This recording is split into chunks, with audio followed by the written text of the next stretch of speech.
This idea that she said that she only saw a movie once, I never doubted that until I read your book. Well, And I realized that, A, there's no way she only saw every movie once.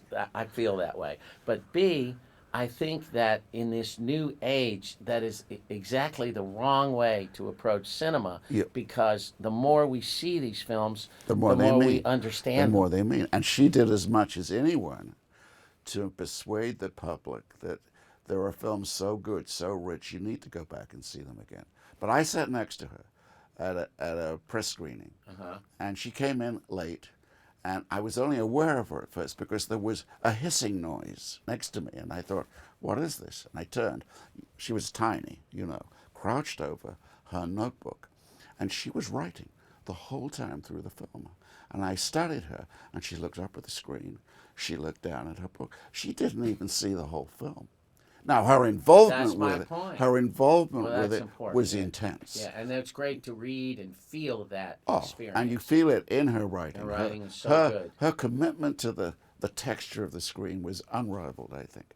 She was superb at it. Her But writing is so good, but those of us that continue to have a love-hate relationship with her, I mean, how do you explain this diatribe against Orson Welles with this Raising Cain essay, which I still have not forgiven her for? Normie, she was a power fiend. I mean, she was. We won't name names, but she cultivated a coterie of young critics and sort of told them what to think. And that went on for a while. And she was a very, very powerful figure, and she enjoyed the power. And it was a quality to her that I never liked. I always found it But you difficult to deal read with. things where her writing is so brilliant Yes. and so deft, Yeah.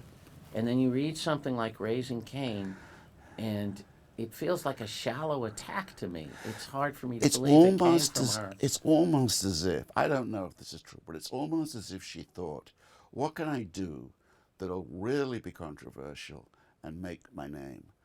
Because she understood film, and she knew Yeah. in a way that who wrote the script of Cain was not really as important as who devised and controlled the imagery. She knew enough about the texture of film to know that, and to know how great that film is.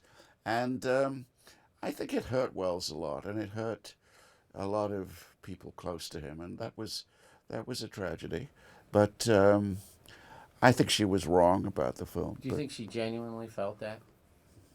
well, that's what I wonder whether she felt it was an opportunity to draw attention to herself. There are some film critics who are a little inclined to do that. Yeah. They will even go on film with a good friend talking about